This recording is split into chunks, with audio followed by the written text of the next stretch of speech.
Que le nom du Seigneur soit béni.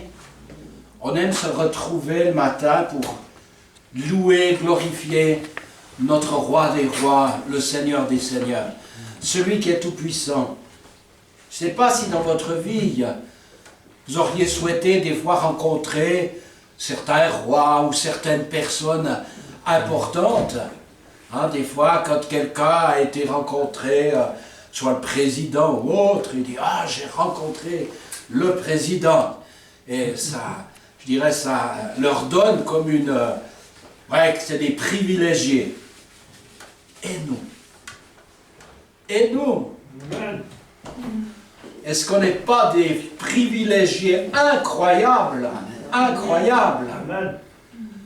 Parce que le roi des rois et le seigneur des seigneurs, c'est notre papa aussi. Alléluia. Et on le rencontre chaque jour. Chaque jour, il nous attend. C'est lui qui est le premier levé. Enfin, il ne dort pas, mais on peut le dire comme ça. Mais que ce soit pendant la nuit, que ce soit le matin, la journée, quand vous lui parlez, vous êtes en contact avec le roi des rois et le seigneur des seigneurs. Le tout-puissant, le glorieux. Celui qui a donné son fils et qui est ressuscité pour nous justifier. Alléluia. Vous savez, la Bible nous montre que Dieu le dit clairement qu'on ne peut pas payer deux fois pour un même péché. Lorsque Dieu vous a pardonné, eh bien, il vous a pardonné. Pourquoi? Parce que son Fils, lui, a été puni à ma place et à la vôtre. Il a été puni à notre place. Et quand on reçoit le pardon, c'est pas parce que Dieu dit, quand on est arrivé dans le temps de la grâce dans lequel nous sommes, c'est pas parce qu'il dit, non, mais maintenant le péché, c'est plus rien, c'est pas grave, hein, de toute façon, tout est pardonné, tout est... Non, non! Ça a coûté la vie de son Fils. Ça a coûté la vie de notre Seigneur Jésus-Christ. C'est pas rien. La justice de Dieu, elle est toujours restée la même. Elle n'a pas varié de l'Ancien Testament au Nouveau Testament. La justice de Dieu est restée parfaitement la même. Et le péché, c'est le péché.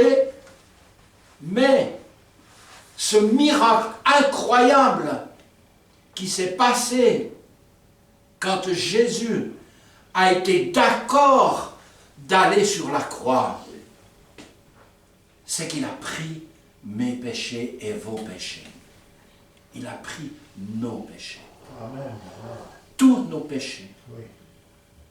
Avant que vous les ayez commis, il payait déjà. Ouais. Quel amour! Parce que si c'était ça, il aurait payé que pour ceux qui s'étaient donnés à lui, pour les disciples et tout ça. Et il aurait dû chaque fois retourner sur la croix. Dans l'Ancien Testament, oui, ils avaient des sacrifices. Chaque jour, certains sacrifices, d'autres, c'était une fois par an. Mais il y avait des sacrifices pour les péchés des gens. Et là, ils étaient simplement couverts. Vos péchés ne sont pas couverts. Je dis bien, vos péchés ne sont pas couverts. Amen. Vos péchés ont été pardonnés, purifiés par le sang de Jésus, et ils n'existent plus du tout. Amen. Dieu ne peut pas vous regarder au travers de ce que vous avez commis. Vous avez accepté Christ dans votre vie. Vous l'avez reçu comme Seigneur, déjà comme Sauveur, et puis comme Seigneur. Ça, c'est un pas qu'on a des fois besoin de faire, et moi je vais beaucoup plus insister, d'avoir un Seigneur, pas simplement un Sauveur. C'est extraordinaire le Sauveur. Mais le Seigneur, ça m'indique que ce n'est plus moi qui vis pour moi, mais j'ai accepté que Christ vienne vivre en moi pour que lui puisse vivre et continuer son ministère et sa vie au travers de vous et au travers de moi. Comment peut-il le faire? Comment a-t-il pu venir dans votre vie et dans ma vie? Pourquoi il a pu venir dans votre vie et la mienne? Pourquoi vous avez pu recevoir le Saint-Esprit? Parce que vous êtes pardonnés. Vous n'êtes pas couverts par le sang de Jésus. Vous êtes réellement pardonnés, réellement purifiés. Le Saint-Esprit n'aurait pas pu venir en vous sans qu'il y ait cette purification parfaite. Amen. Pas à moitié, pas en devenir. Sous la loi, les gens vivaient dans la condamnation. Ils vivaient vraiment dans la condamnation. Pourquoi? C'est ce que la Bible dit. Je vous en ai parlé l'autre jour. La Bible appelle le ministère de la loi le ministère de la condamnation. Les gens vivaient dans la condamnation. Pourquoi je vous dis ça? Parce qu'encore beaucoup de gens, beaucoup de chrétiens, je parle, eh bien, se laissent avoir par la condamnation. Comme si Christ n'avait pas payé tous leurs péchés, passés, présents et futurs. Vous savez, quand Paul parle aux Galates, quand il s'adresse à eux, il va leur dire au début, notamment dans le premier chapitre, il va dire que ce qu'il va enseigner, il ne l'a pas reçu d'un homme. Mais de quoi parlait-il? Il n'a pas reçu ça parce que quelqu'un lui a parlé, oui. Mais parce que la loi a été donnée à un homme, à un serviteur. Jean 1, 17. À un serviteur, à Moïse qui était serviteur. Mais la grâce de Dieu vous a été donnée par le Fils. Un serviteur ou le Fils? Sous quoi est-ce que je vis? Sous le Fils. Waouh! C'est pour ça que Jésus va dire que la loi, elle a vieilli. Que c'est un temps qui est révolu. Et dans le livre des Galates, les Galates ont commencé à vivre par la foi dans l'œuvre de Christ. Mais comme ils avaient été enseignés depuis la naissance à vivre sous la loi a repris de la vigueur dans leur vie, et cette loi a commencé à venir modifier leur manière de fonctionner. C'est-à-dire, ils ont commencé de fonctionner un peu par la foi, et puis de plus en plus par les efforts qu'ils faisaient pour plaire à Dieu. Si je fais des efforts pour plaire à Dieu, ça m'est impossible. Je ne peux pas plaire à Dieu par mes efforts. Je repense à une personne, je ne sais pas ce qui s'est passé au moment où elle est partie, j'espère, je crois, je ne sais pas comment le dire, qu'à ce moment-là, elle s'est encore tournée vers le Seigneur. Mais c'est une personne qui a passé sa vie à être au service des autres. Au service des autres. Il a fait tellement de choses pour les jeunes, notamment des jeunes, quand ils avaient des gros problèmes et tout ça. Il allait vers eux, il allait s'en occuper, il les aidait. Il n'était pas croyant. En tout cas, il n'en parlait jamais. Et puis, les seuls mots qu'on écoutait quand il y a quelque chose qui se passait, eh bien, c'était parce que les médecins étaient intervenus ou autre. Mais ils ne reconnaissaient pas du tout l'action de Dieu. Et cette personne, je vous assure, elle en a fait plus que beaucoup de chrétiens. Il a passé sa vie pour essayer d'aider les autres. Toute sa vie, c'était ça. Il aimait beaucoup la nature, il a fait plein de choses.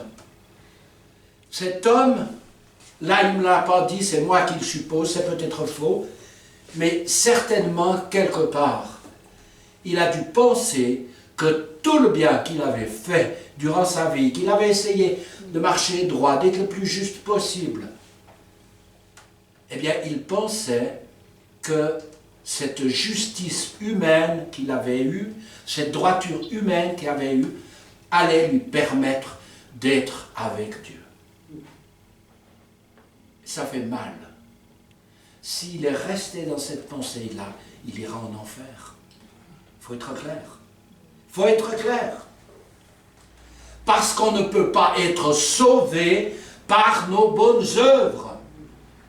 Faire des bonnes œuvres humaines, si je peux dire, ou religieuses, ne sert strictement à rien du tout. Vous savez ce que Paul va dire aux Galates? Il va leur dire quelque chose de terrible. Il dit, si vous vous remettez sous la loi, Christ ne vous sert à plus rien du tout. C'est faux. C'est pas choquant cette parole? C'est Galates 5, je crois. Le premier verset de Galates 5. Christ ne vous sert de rien, dit-il. Ça n'a aucune efficacité. Ça ne peut rien changer. Mais qu'est-ce qu'il va faire, Paul? Il essaye de leur dire, au début quand il leur dit, mais qui vous a influencé, si on peut le dire comme ça, pour que vous retourniez à ce que vous avez vomi, à ce que vous avez mis de côté? Parce que l'être humain est ainsi fait qu'il a besoin d'être reconnu par ses semblables. Et pour être reconnu par ses semblables, qu'est-ce qu'on doit faire? On essaie de faire du bien, bien de réussir des choses pour, comme on dit, en mettre plein la vue aux autres. Ça ne marche pas avec Dieu. Ça ne marche pas. Ça n'a aucune espèce d'importance. Non pas que Dieu ne s'intéresse pas à ce qu'on fait, hein, mais il n'y a que votre foi qui a une valeur dans le ciel. Et vous savez, j'écoute de plus en plus de gens qui ont des termes vis-à-vis de la grâce de Dieu qui me font mal au cœur. J'arrive pas, des gens qui parlent de la super grâce, ou de l'hyper grâce, ou des termes comme ça me fait mal. Parce que c'est rien l'hyper grâce de Dieu, c'est encore 1 milliard de fois plus la grâce qu'il nous a fait. Il n'y a pas de mots pour dire. Pourquoi ils disent ça? Parce qu'ils ont cru une chose. Ils croient que les gens qui ne comptent que sur la grâce de Dieu, eh ben, vont faire ce qu'ils veulent dans leur vie. Ils vont pécher en se disant, de toute façon, il n'y a pas de problème, le Seigneur a porté tous mes péchés, je peux vivre comme avant, et puis je suis sauvé parce que j'ai donné ma vie, mais je peux faire ce que je veux. Et ils ne se rendent pas compte, parce que je me demande s'ils ont compris ce qu'était la grâce. Est-ce qu'ils ont compris ce qu'était la grâce de Dieu? Je pense qu'ils ont compris une partie de la grâce de Dieu. Mais l'être humain a besoin d'avoir toujours comme une pression sur lui. Il semblerait que s'il avait une pression sur lui, comme faisait la loi qui mettait une pression sur les gens qui étaient sous la loi, ils étaient toujours avec ce ministère de la condamnation en dessus d'eux, eh bien ces gens, eh bien parce qu'ils avaient peur, ils allaient marcher droit.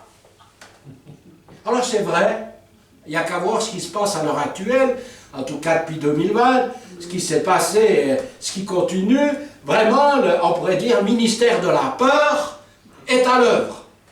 Et les gens n'osent pas s'affirmer, n'osent pas dire non, parce qu'ils ont peur, peur des autres, peur de ceux qui pensent différemment. Et c'est vrai que la peur peut avoir une action, mais la peur, elle vous divise. Vous ne pouvez plus être vous-même. Si vous êtes sous le ministère, entre guillemets, je mets vraiment des guillemets au mot ministère, mais le ministère de la peur, La peur, c'est quelque chose qui vous divise. Parce qu'il y a d'un côté quelque chose que vous croyez, et puis d'un autre côté, vous avez quelque chose qui vous fait peur. Et quand vous êtes divisé, eh bien, ça ne marche pas. Comme on dit, on se casse la figure. Ça ne tient pas. Comme Jésus a pu le dire. Quand ils ont dit, oui, tu chasses les démons par Belzébul, le chef des démons. Et Jésus va répondre, mais si je chasse les démons par Belzébul, alors le royaume du diable est divisé et il ne peut pas subsister. Et c'est pour ça que Dieu, et je m'attache vraiment à vous, en tout cas j'essaye, de vous enseigner à bien comprendre la grâce de Dieu. La grâce de Dieu, elle ne peut être reçue que par la foi. Parce que je ne peux pas plaire à Dieu. Je ne peux pas plaire à Dieu, même en m'occupant bien de quelqu'un. Si je crois que ce que je fais ça a un impact sur Dieu, pour qu'il m'aime plus, ou bien qu'il me bénisse plus, ou qu'il m'aime plus, je me mets le doigt dans l'œil, jusqu'au coude. Pourquoi?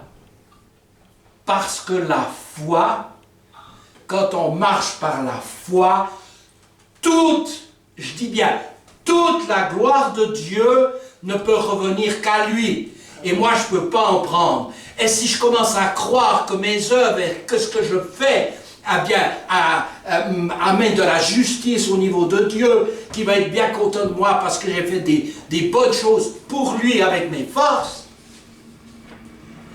Paul va dire quelque chose de terrible. Il va dire pour Dieu, je vais dire un vilain mot, excusez-moi, mais c'est de la merde.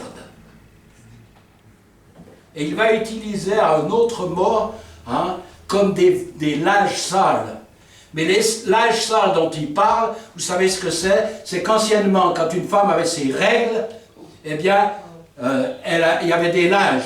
Et puis ces linges, il fallait laver. Et c'est ça qu'il veut dire. Parce qu'en plus, sous l'ancienne alliance, quand une femme avait ses règles, elle était impure. Pendant ce temps-là. Donc, Paul compare de mélanger la loi et la grâce à des choses impures.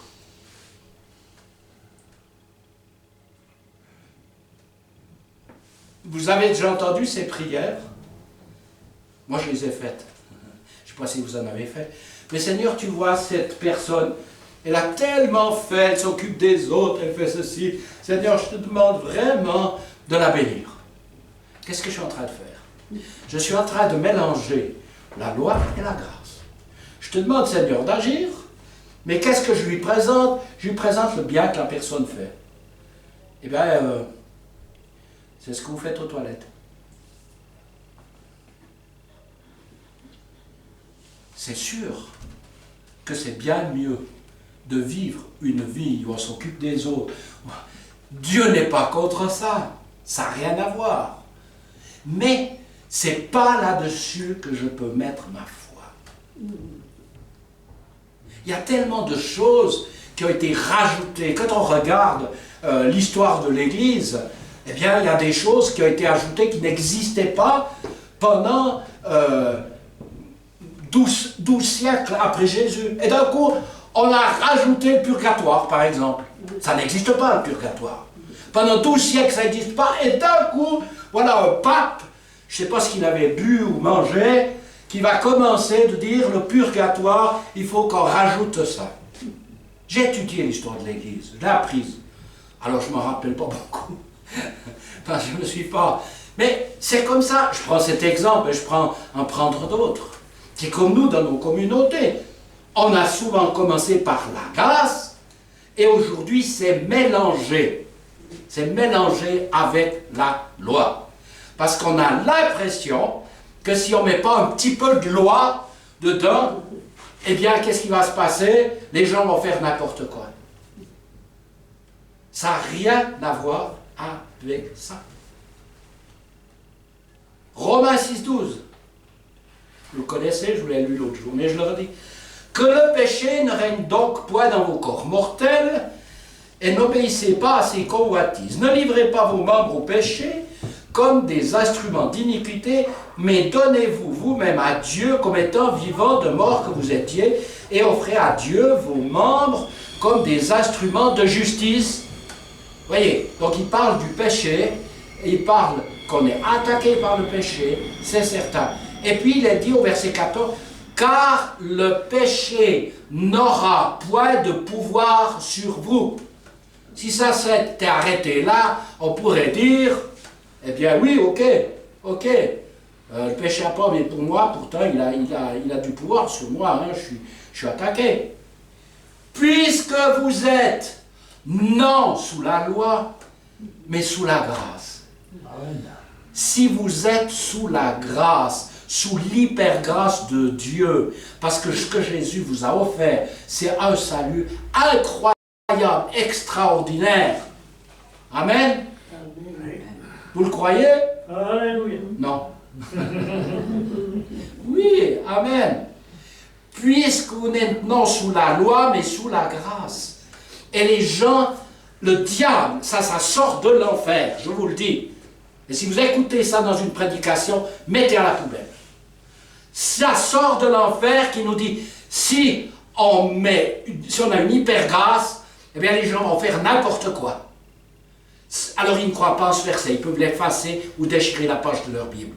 Il nous est dit que le seul moyen que nous avons pour ne pas tomber dans le péché et vivre dans le péché, c'est de marcher par la foi en ayant reçu la justice de Dieu et croyant à la justice de Dieu. Parce que la justice de Dieu, elle va vous mettre dans la paix. La loi va vous mettre dans la condamnation, dans la peur, hein, dans la culpabilité. Quand il est dit que le diable, lui, il est tout le temps en train de nous attaquer. Mais il nous attaque par quoi? Il nous attaque par quoi? Par la peur, par la crainte, par la condamnation. Je cherche un verset, ça va me revenir. Mais l'adversaire, il essaye de nous mettre toujours en défaut. Quand vous avez fait quelque chose, si vous avez lu votre Bible un moment, mettons un quart d'heure, vous dites oui, c'est bien, mais c'était une demi-heure qu'il fallait. Il va être tout le temps en train de culpabiliser. Puis si vous avez prié, il dit oui, mais c'était pas, tu n'avais pas mis toute ta foi, ou bien c'était pas juste. Il essaie toujours de nous culpabiliser parce qu'il sait que s'il arrive à nous culpabiliser, ça nous coupe notre foi. Ça nous sort de la grâce, il nous remet sous la loi. Pourquoi la loi est revenue dans l'Église? Parce que le diable sait très bien que s'il ne remet pas le ministère de la condamnation, ben, les gens, ils vont décoller. C'est-à-dire, ils vont développer leur foi, ils vont avancer, ils vont accomplir l'œuvre à laquelle ils sont appelés. Mais s'il y a de la condamnation, ils se sentiront jamais à la hauteur pour faire ce que Dieu leur demande. Et c'est le but de l'adversaire. Et c'est le but du diable d'essayer de discréditer la grâce. Les gens sont contre la grâce, ils sont contre le péché, mais ce n'est pas ça qui a empêché dans l'Église qu'il y ait du péché.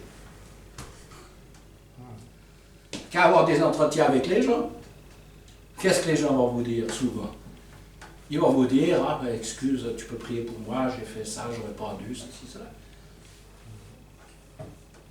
Ça ne veut pas dire que tout le monde est en train de pécher. Ce n'est pas du tout ça que je dis, bien au contraire. Mais on sait. Mais qu'est-ce qui va aider quelqu'un? C'est de lui parler de la grâce de Dieu. Et si vous êtes convaincu que vous êtes juste parce que ce n'est pas vous, dans ce que vous faites, que vous avez la justice, mais que c'est un don de Dieu, bien si vous avez ce don de Dieu, comme dit Romains 5, 17, vous allez pouvoir dominer dans cette vie. Si vous êtes attaqué par la maladie, je vous l'ai déjà dit, mais quand j'ai été attaqué par la maladie, c'était la spondylarthrite ankylosante. Qu'est-ce que j'ai fait? J'ai fait quoi? Est-ce que j'ai dit je suis la justice de Dieu en Christ? Vous rigolez? C'est pas ça qui est venu dans ma tête. Qu'est-ce que j'ai fait encore pour que le diable puisse me toucher comme ça. Et j'ai passé un temps pas possible, des semaines entières à demander pardon. Je fouillais, je cherchais, je ne savais pas, j'essayais de trouver pourquoi le diable avait pu me toucher. Et en plus, un serviteur de Dieu me téléphone, c'était pas M. Jaillet, je le dis clairement, il n'était pas du tout comme ça. Un serviteur de Dieu me téléphone, la première chose qu'il me dit, mais Jean-Pierre, ça va pas? Ouais, j'ai appris ce que tu as, ouais. Mais qu'est-ce que tu as fait? Quel péché tu n'as pas confessé? Vous êtes en train, dans un lit, vous ne pouvez plus vous lever, vous ne pouvez plus monter un escalier, vous ne pouvez plus rentrer dans votre baignoire, et on vous dit, tu as péché. Je l'ai béni, parce que j'avais d'autres sentiments qui venaient en moi. J'ai envie de lui dire, prends ma maladie, prends ce que je vis, et après tu verras si tu vas dire ça aussi. Je vous encourage, c'est mon but ce matin. Vraiment, faites confiance. Il n'y a que votre foi dans ce que Christ a fait pour vous et de ce qu'il vous a donné. Il vous a donné sa justice. Il vous a béni de toutes sortes de bénédictions dans les lieux spirituels en Christ. Et quand vous êtes attaqué par n'importe quoi, je dis bien n'importe quoi, rappelez-vous, prononcez, je suis la justice de Dieu. La porte chez moi, elle est fermée. Amen. Si vous ne vous positionnez pas dans la justice de Dieu, c'est que vous n'êtes pas ferme dans la nature nouvelle que Dieu vous a donnée et que vous n'avez pas encore compris complètement qui vous êtes en Christ. J'ai écouté Cyril Cerdan qui a dit quelque chose qui m'a intéressé. Il disait, avant, je suis un fils Cerdan, je fais partie de la famille des Cerdans. Et il devait serrer les dents aussi. Mais, pour y arriver. Mais là, il a dit, je ne suis plus de cette famille. C'était presque choquant. Il dit non, je suis de Christ. Je suis de Christ. Cerdan, fils de Dieu. Je suis, non, pas Cerdan, fils de Dieu, je suis Cyril, fils de Dieu. Vous voyez?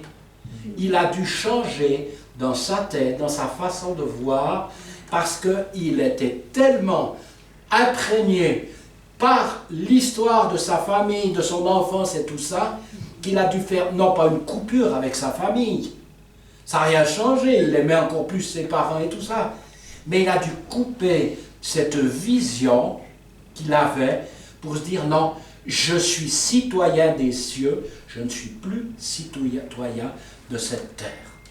Ça ne l'empêche pas de bénir, il a prié pour sa maman qui était guérie, il a prié pour, dans sa famille, Dieu a fait des choses merveilleuses. Mais j'ai trouvé très intéressant. Et je me dis, vous savez, on dit oui, mais on est sur la terre. Non, tu n'es plus sur la terre, tu es du ciel. Dernière chose, connaissez le texte où il est dit qu'on ne peut pas mettre du vin nouveau dans de vieilles outres. On ne peut pas mettre du vin nouveau dans de vieilles outres. Pourquoi il a dit ça? Parce qu'on ne peut pas mettre, le Saint-Esprit ne peut pas être mélangé à la loi. Pourquoi il a dit à un autre moment, sur est-ce qu'on met un morceau de drap ou d'étoffe neuve sur une étoffe, une vieille étoffe? Il dit non, pourquoi ça va se déchirer? Il parlait de la loi et de la grâce. On ne peut pas. Dieu vous a donné une robe nouvelle. Vous ne pouvez pas d'une part avoir d'un côté la loi et de l'autre côté la grâce. Il faut faire un choix. Voilà ce que je voulais vous dire ce matin. Amen. Soyez bénis. Il y aurait tellement d'autres choses à dire, mais c'est vraiment extraordinaire quand on se penche dans les Écritures et que Dieu nous ouvre vraiment le cœur. Seigneur, je bénis mes frères et sœurs. Je bénis, Seigneur, toutes les familles qu'ils représentent. Et Seigneur, nous sommes devant toi à cause du sang de l'agneau. Nous pouvons te parler à cause du sang de Jésus. Nous sommes là parce qu'il nous a revêtus de sa justice, parce que la nôtre, c'était qu'un vieux linge sale, vraiment crade. Eh bien, Seigneur, tu nous as revêtus de ce vêtement nouveau. Seigneur, c'est vrai qu'on ne méritait pas. C'est pour ça que ta grâce, c'est une faveur imméritée. On ne peut rien méditer. C'est pas parce qu'on fait qu'on ira au ciel. C'est parce que tu as fait. Et nous voulons dire ce matin, à toi soit la gloire, au nom de Jésus-Christ. Je vous bénis, que sa grâce soyez remplie de la parole de sa grâce. Je recommande vos vies à la parole de sa grâce. Amen. C'est une prière qui a été faite dans les actes des apôtres à la fin, les actes, presque à la fin des actes, où l'Église a prié et ils l'ont recommandé à la parole de sa grâce. C'est pour ça que je vous recommande à la parole de sa grâce. Amen. Amen.